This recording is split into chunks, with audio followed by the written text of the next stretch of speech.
start talking. And Oh, here's the now, yeah. yes. I hear okay. you. Oh, good. Okay. Yay! Yeah. All right. And Michael and Cam, obviously, you've met those guys before. Howdy, boys. Here I was trying to introduce everybody. Okay. Going from left to right, we have Katie, Natalie, Hanzo, Logan, Little Michael. We've got Where's Big Michael? Wait, okay, Big Michael's back there. Big Little Michael. Michael's over there. Got it. and we got Tegan. How just to be clear, how little is Little Michael? Like, are we talking little Michael, Yeah, or stand like up. average size Little Michael? Okay, yeah, let's put them right next to each other. I'm gonna be straight with you guys. There seems to be a height difference between you. Am I right on that? Yeah.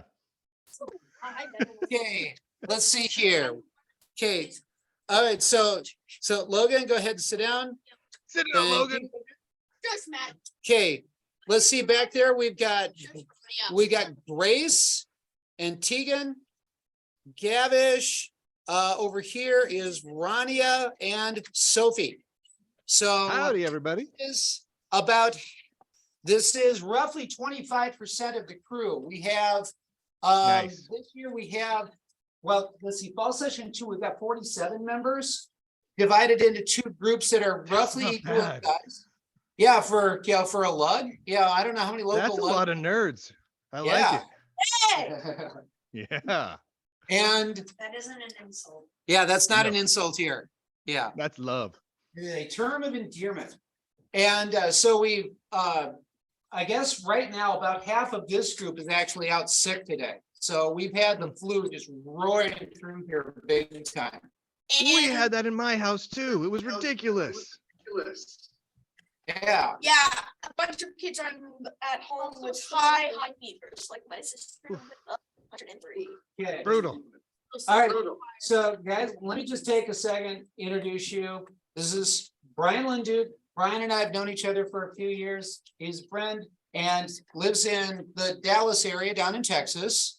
Is that correct? Yep. And Actually, I live in the swamp. I live in the bayou of Louisiana nowadays.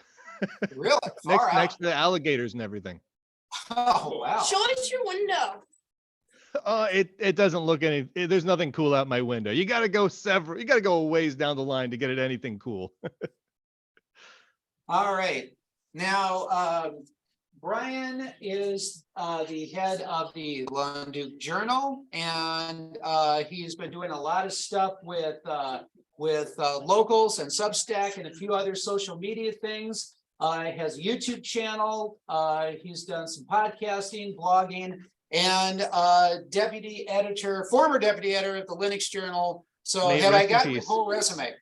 I used to be a board member for OpenSUSE, the longest running Linux distribution other than Slackware in the world. And I used to run marketing for a couple of Linux companies and Linux laptop companies. So that's the gist of it. You did Purism. Yeah, I was the director of marketing for Purism. That makes a Linux powered phone.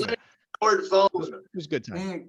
Creating my own. I bought a Google Pixel 3a a few days ago. Nice.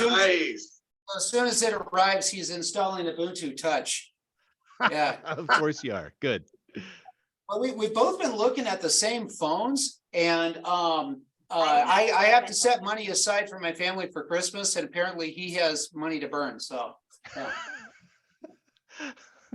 All right. I don't have the money to burn. So, Bryan, if you could you tell a little bit for the group about your experience and some of the things that that you've been up to lately or in the past that are of the Linuxy or nerdy kind of vein? Well, in years past, I was more intimately involved in building those distributions like OpenSUSE. I was a little bit involved with Debian for a while, and that was fun, but very stressful because when you run a Linux distribution, everyone yells at you all the time. So like every time you screw something up, you get yelled at for it. So I don't do that as much anymore, but I don't get yelled at as much anymore. So it's a trade-off. So nowadays I get literally paid to just play with Linux and Linuxy things and tell people how much fun I had with them, and then everyone says yay, and then that's my job. It's kind of the best job in the world that I can imagine at the moment. But yeah, I used to actually build the darn things. Now I just get to play with them all the time. So that's kind of where I'm at the moment. That doesn't sound bad at all. Now, we do have some kids that wanted to ask some questions. So, okay, it looks like Logan wants to go first. So Lay it on me, Logan. Did you help make a video game? Or I've made a couple of video games. So before I became super Linuxy, I used to work at Microsoft and a bunch of little game studios. You guys know the video game You Don't Know Jack? Have you ever played that one? oh, yeah, I played Anyway, it. yeah. So I was the VP of engineering, which is the most hoity-toity title I've ever had for the company that made You Don't Know Jack. And then I made a lot of video games that were big name back then. And then when I stopped working for the man, I made a couple of little indie games for myself just for fun. Not really to become rich and famous or anything, but just because I like making video games. But yeah, I've made a few. I had the CD-ROM for that game. That was one of the first ones that my wife Yep. and I bought. Oh my goodness. It was fun. Oh, it what's your was, favorite project? Download ROMs online. Wait, what was that? Logan, What's your favorite project? My favorite, the favorite project that I've ever worked on? Yes. Okay, my favorite project I ever worked on was this thing that doesn't even exist anymore, and it makes me terribly sad, and I cry myself to sleep at night every other Thursday because of it. It's called SUSE Studio, and it was this thing where you could take the OpenSUSE Linux distribution, and we built this web page, and you could go to the web page, and you could tell the web page whatever you wanted to include in your own OpenSUSE based Linux distribution. So you could say, I want to make Logan OS, right? So I'm going to make Logan OS, and everything that Logan wants on there, from the backgrounds to the window managers and the desktop environments and the applications, the individual settings, you would tell it, and it would build your own little ISO that you could flash to a drive and distribute everywhere else. And every time those packages got updated, all you had to do was click a button, and it would build a brand new version of Logan OS for you, and with all the updated packages, and you didn't have to do anything. It was brilliant. It was amazing. And like all brilliant and amazing things that make life easier, it got canceled. That's always what happens. it got canceled. But that was one of my favorite things I ever worked on, and it got killed. And seriously, I cried forever. Shorter guy with his hand up. Okay, Cam. What was your favorite thing about working on the Linux journal? Oh, Yeah. Ooh. Yeah. Okay. How many of you guys have read the Linux Journal? Have you guys ever gotten a copy of that thing? All right. So the Linux Journal was the very first Linux magazine that ever was created, right? And in fact, the very first article, the very first issue of the Linux Journal to get published was published by the guy who created Red Hat and a bunch of other people. And it had an interview with Linus himself in it and everything like that. So the coolest thing about Linux Journal was it had this prestige. Like you could go up to anyone in the Linux world. You could go to Linus Torvalds himself. You could go to anybody and be like, would you like to be interviewed for the Linux Journal? And every time they said yes, yes, I do, no matter what, because it was the Linux Journal. And it was cool to be able to be a part of that. Like they let me, and this was just super fun. But you know, in the beginning of magazines, they have those little articles up front where you get to just like a letter from the editor. You get one page where I just get to write about whatever I feel like. Like I'm thinking about, flowers this week, and I just get to write about it in the front of the magazine, introducing that issue. And I got to do that every month for about a year and a half, 2 years or so before the magazine got killed. But it was really fun to be able to do that. So I got to kind of be the first thing when people opened the magazine, they got to read whatever I was thinking about that particular month. And that was really cool to be a part of something like that. It was cool. It was just really, really cool. It's hard because a lot of the stuff that was around since the start of Linux back in the early 90s, like 92 or so, a lot of it is kind of going away. Like Linux Journal doesn't really exist anymore. Like there's a website up, which is owned by Slashdot, but they're not updating it. They're not doing anything. And like all the big distros that started way back when, some of them are still around, but a lot of them have died. And it's kind of sad because we can't be involved with it anymore. It's a bummer. Let's go tallest man and then front and center man in that order. Tall man. What got you started with Linux and open source? You want to know? So the real truth to it, I got started with Linux and open source in the 90s when I was working at Microsoft. I was working at Microsoft on Windows Media Player back in 1990 something or other. And me and all of my coworkers didn't like it. So we were building it and we were programming it and designing it, but we didn't really like it. Do you guys remember Windows Millennium Edition at all? Windows ME? It was this version of Windows that came out that just sucked so much. It was just the worst. And about that period of time, I really wanted to do something else. And so I went to a store and I bought a boxed copy of Red Hat Linux and a boxed copy of SUSE Linux. And I had big boxes and had giant chunky manuals. And I think the SUSE Linux one had 6 CDs and a boot floppy. And I brought that into my office at Microsoft and I installed both of them on my work computers at Microsoft.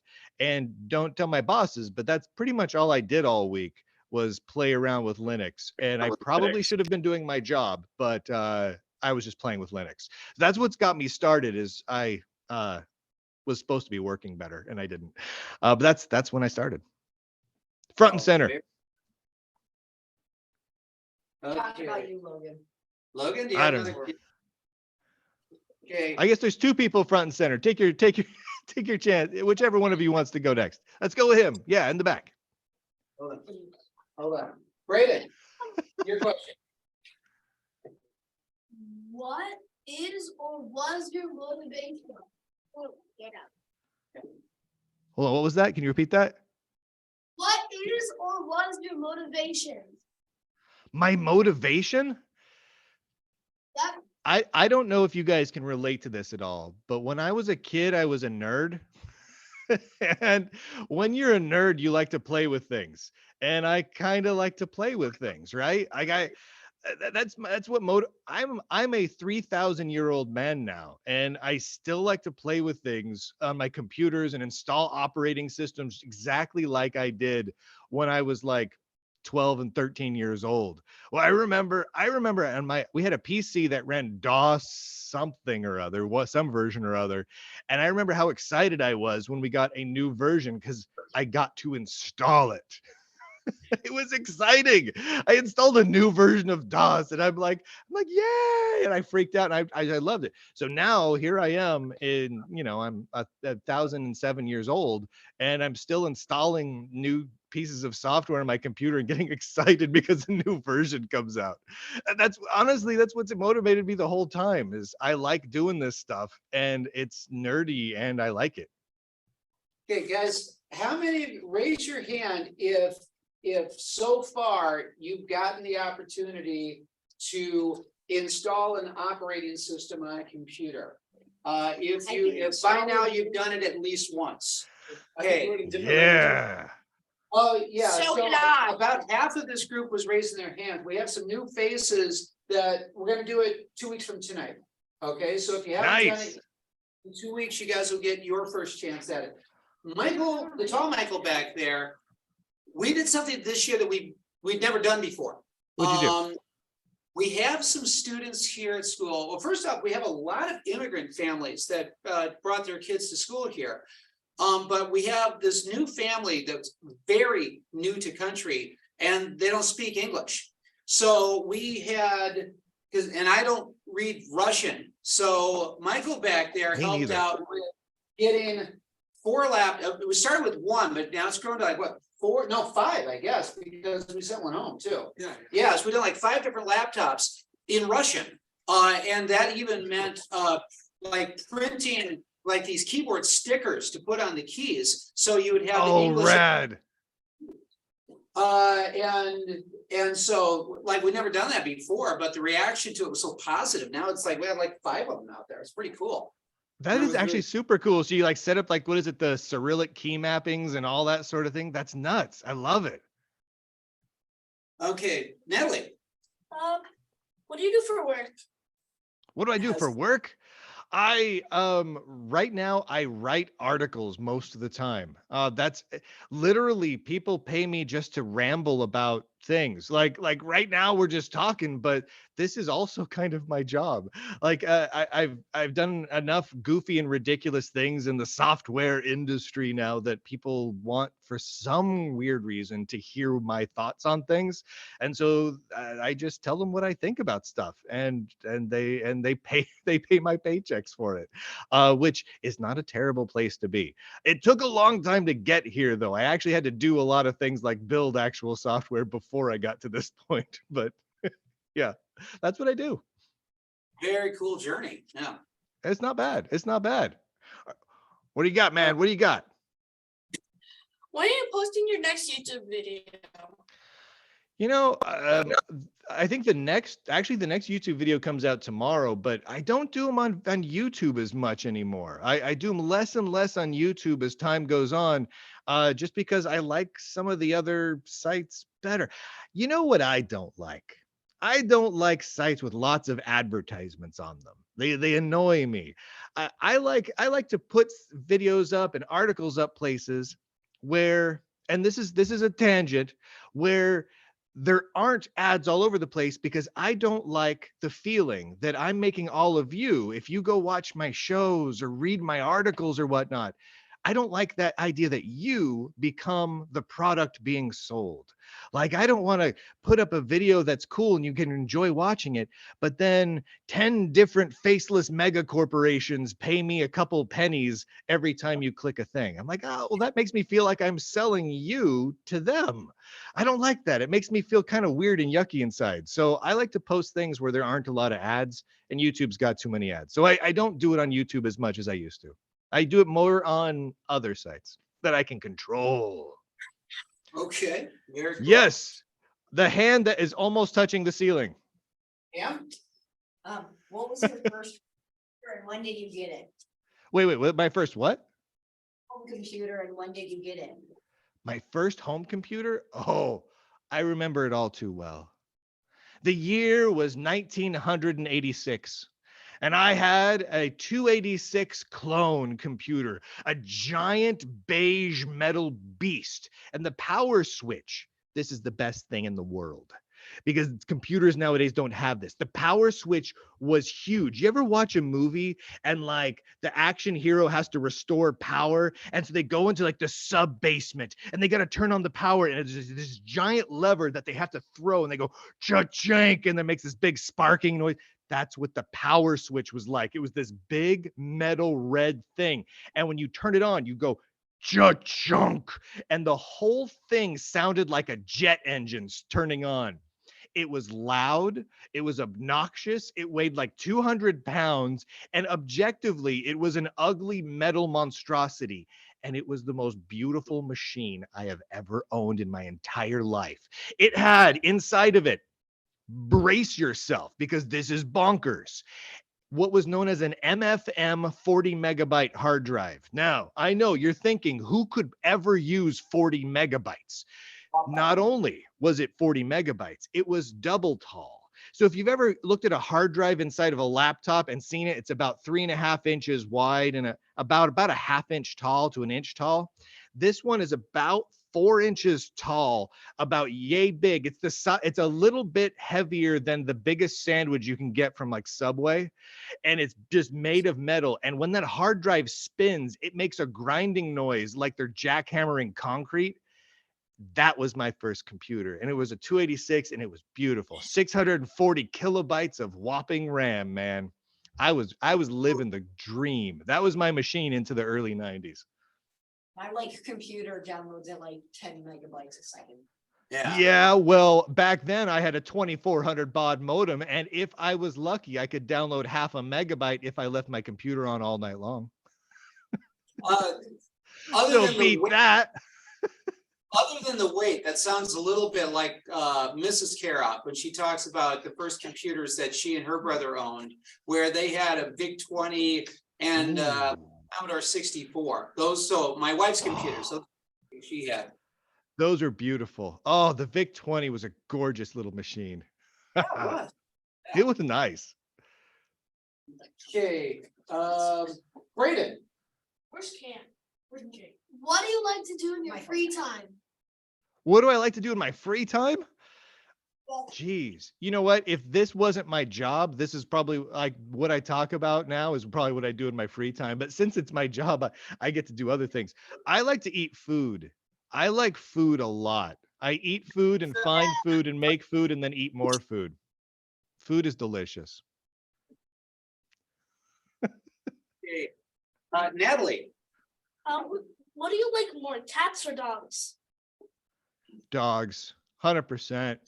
Oh. Sorry. I know, but here's the thing.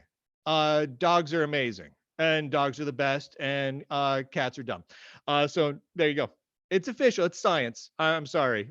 Science decided it. They got together as scientists and figured that one out. Oh my, I used to have a cat when I was a kid, and I loved that cat to pieces, but I'm more of a dog guy. wait a second. Natalie was next. Oh wait, no, you just asked your question. Michael. Well, I agree with you because let's say if you have a cat, like the cat thinks that they're the better than you. They're just better than you. That's what cats think.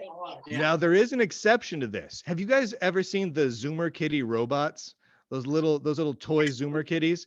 My daughter got one of those, and it has a little.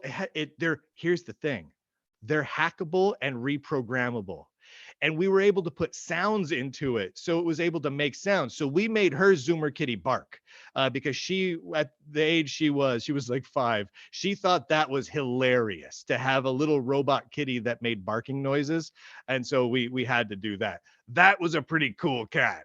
I was a pretty big fan of that cat until the batteries died. Okay. Ronnie or Sophie, did you guys have anything or? No, I just wanted to argue that dogs can literally bite you. Like say you're walking on the street, right? They have an the wind It's contentious, I know. body and the way their arms and legs move gets you so they can snap you right in the leg when you're not looking. It's perfect. The way the snout works and the way the teeth are structured hits you right here and you don't know what's coming. I gotta tell you, she makes a compelling argument. I may have to reevaluate some ideas. Yeah, have I mentioned that Ronnie is one of our more capable public speakers? Yeah. Yeah. I'm liking it. All right, okay. Okay, Michael? What is your favorite Linux operating system and least favorite Linux operating system? Oh, least favorite and favorite. Well, right now I'm coming to you from a Debian install, pure vanilla Debian. I tend to gravitate more towards Debian most of the time, even though I used to work on and build OpenSUSE. OpenSUSE has kind of faltered in recent years. Some of their quality isn't quite as good as it used to be. It's still good, but it's not quite as good. My least favorite is by far Gentoo. I dislike Gentoo with a burning passion. I dislike it tremendously. I think Gentoo should be put into some sort of a box and chained shut and thrown into the ocean where it shall never be heard from again. It's one of the, has any of you guys ever used Gentoo? No, That's Okay. what we have. Yeah. Here's the thing. You have to do it at least once so you can understand what true pain is. Because in Gentoo, you have to compile everything from the ground up. You have to compile it yourself. And that wouldn't be so bad, except the people who built Gentoo thought, you know what, if I just write really good documentation for this, it'll be easy because everyone will know what to type out. The problem is if you make one mistake in one character, you type the wrong key one time, you may not know about it for 10 hours because you have to rebuild your entire system. And then you got to start over from scratch. And it's the most awful experience known to man. It's truly horrifying. If you do it perfectly, it makes a very, very fast, nice, lightweight system. But nobody in human history has ever done it perfectly. I hold that to be true. I don't know that if that's actually true, but it's terrible. I just don't like it at all. Rather have to use, on Mr. Carroll, what's that one that they have to let you know? Oh, Arch? Would you rather have to use? Oh, yeah. Arch?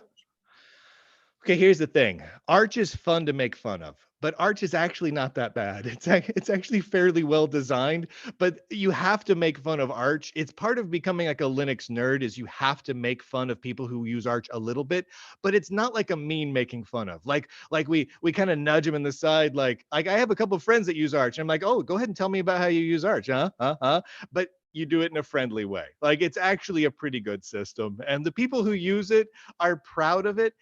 And I don't think there's anything wrong with actually being proud of the nerdy world you come from. It's like being a comic book fan. Like you get to shout, "I love DC or Marvel or whatever." That's great. Be proud of the nerdiness that you have, and Arch users are proud. And so I say be proud, but I'm still going to make fun of them a little bit because it's fun. Okay, now I have a question. DC or I'm a Marvel guy. I'm sorry. I know. So here's the thing. I'm a very, very big comic book fan. I read comic books to a ridiculous degree. DC, Marvel, Dark Horse, IDW, all of it. Image. And there's some of them that I love more than others, but I come back to Silver and Golden Age Marvel more often than anything else, just because I like it a lot. can I show you something? You sure can. Okay, I was screwing around with the color printer and did this with LibreOffice, but this is a poster in my lab. So I take it mostly DC fans around, eh? Well, actually, if you heard, they're kind of evenly split here, but at my house, we tend to do more DC than Marvel. Yeah. So just so I'm clear, this is very, very important. Theatrical cut or Snyder cut? Oh, Snyder Cut. Are you serious? Now see, you're a good man. See, that's totally an acceptable answer. Now we can still be friends. It's cool. There you go. Oh, wonderful. All right. Ryan. Graphic novels or comic books? Oh, okay. That's a tough one because there's a fine line between certain things. If you're talking graphic novels, a lot of them are comic books, like you get like Watchmen and whatnot. Those are comic books. They're just long form. And some comic books that are released as issues are really just graphic novels split up in part. There's a series called the Bureau for Paranormal Research and Defense that usually what they do is they come out with comic books just like everything else, where a new one every couple of weeks, but you really have to put 3 or 4 issues together to make one graphic novel. They just release them as comic books. So I'm torn on that. I like them both. I'm not gonna judge either way. Natalie. I wanna argue about how the ducks are better. Ducks, their tops, there's a saliva's very bad for your The health. aerodynamic. Yeah. But also, the one fact, like a lot of ducks, see a lot of people get sick from ducks licking them. See, I'm looking at it. Aerodynamic. These are the issues that plague our times. I get it. Food. And it's not a wind. The wind flows through them perfectly. It's like an airplane. Yeah, So- and they're mean. I mean, Does- you're not wrong.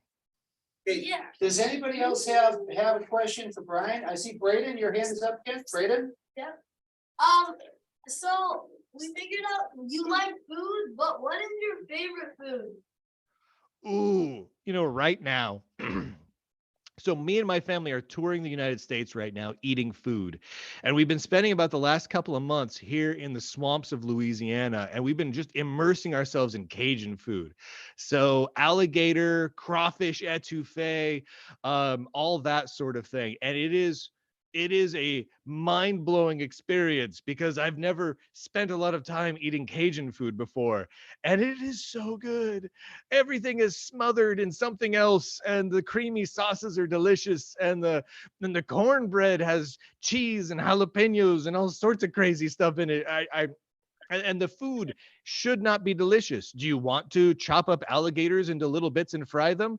Well, if you'd asked me a few months ago, I'd have said maybe. But now I'm like, yeah, well, I want to eat alligator bits. That's delicious. Yeah, I had no idea. I had no idea. And so that's where I'm eating a lot of right now.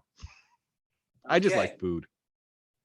Oh, Cam's been working on something that he's pretty proud of, so I wanted to show this What to you you. got? It's HP split, so it's like a computer and a tablet, and I put a Yeah. unit.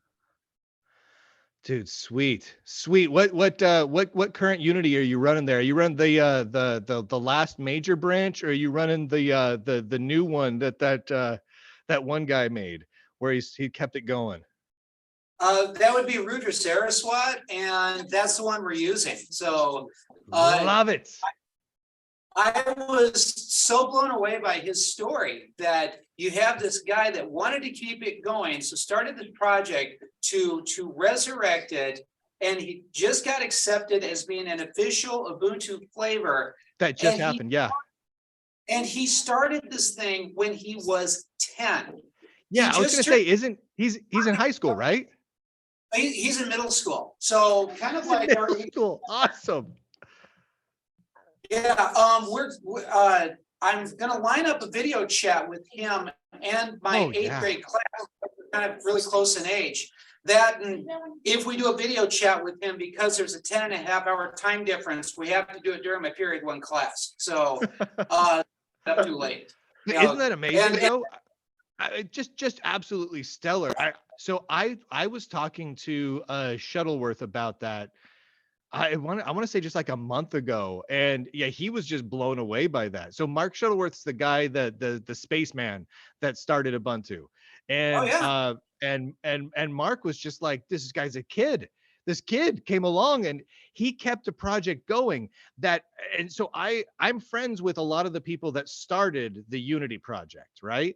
And all of them have moved on because the company that made it abandoned the project, and along comes a kid, a middle schooler, and he kept it going. And he did such a good job that the spaceman that started it all was like, dude, yeah, you're official now. I mean, how cool is that? That's amazing. It's absolutely beautiful. Yeah, when he got the news and I started seeing the stuff Should we about show it. the poster? What? Oh, yeah, sure. Yeah, you're gonna want to see this. So up on my wall over here, we have all of these different heroes of tech. And so we made a poster for Rudra and we put it right next to Mark Shuttleworth's poster. Oh, I love it. Then we got all these guys all the way down there. Dude, I So- love it. So the one that I don't know if you've told Mark that, but I gotta tell him that he's in a Heroes of Tech picture on a school wall. That'll make his day. you know, Actually talked to him and he liked the poster. yeah. So we got to speak with Mark back in April. It was April, right? It Oh, was, love it. It was, yeah, because it was like right after the it was like right after, it was like the week that 2204 was coming out. And he was a guest on somebody's YouTube show. It's like an Ubuntu YouTube show. And so we got to join them like live on the show. And so some of the kids got to ask him questions. That's And incredibly so cool. this was literally the first time I'd actually gotten to speak to Mark, because unlike like the coders and stuff like that, it's like I'm a middle school teacher, so it's like that kind of stuff normally doesn't happen, but that day it did, so that was very cool. That's incredibly cool. Yeah, Mark's a nice guy. For being an extremely rich guy who went into outer space, he's a pretty nice and approachable guy. Yeah, back in the late 90s, early 2000s. He bought himself a ticket to space. Yeah, he bought it. Well, the Russians were doing the space tourism thing. So if you paid enough money, then you got to ride on one of their spaceships to go up into space. And so, yeah, he did it. Yeah. He did it. What is He it? spent 6 months in Russia training his body to go into space just to do it. That's insane, but very I cool. know, right? Very Yeah. cool. Not gonna happen to me. That's okay. That's okay. Yeah. I haven't had that chance just yet. Yeah. Future of space, it didn't end very I well. know. Yeah, I suppose. Yeah. As Cam said, the last time they sent a teacher to space, it didn't end very well. Yeah, that's a jinx right there. You don't want to do that. Yeah, it exploded. Yeah. What? Yeah. Yeah. It was a bad this- time. This was before then. This is like when my dad was a kid, or Mr. Carroll. Yeah, I was yeah. at that time. Yeah, I was a Okay. kid. So guys, I'm looking at the clock. I want to be mindful of Brian's time too, but What time is it down there? well, they're in the probably the Same same time. time zone. Okay. All right, but Brian, I do want to thank you for joining us, and you have a wonderful day. Dude, wanna- keep up the great work, everybody. Keep doing you, Nice. Stu. Have a good day. Thanks a lot. Bye. Bye, everybody.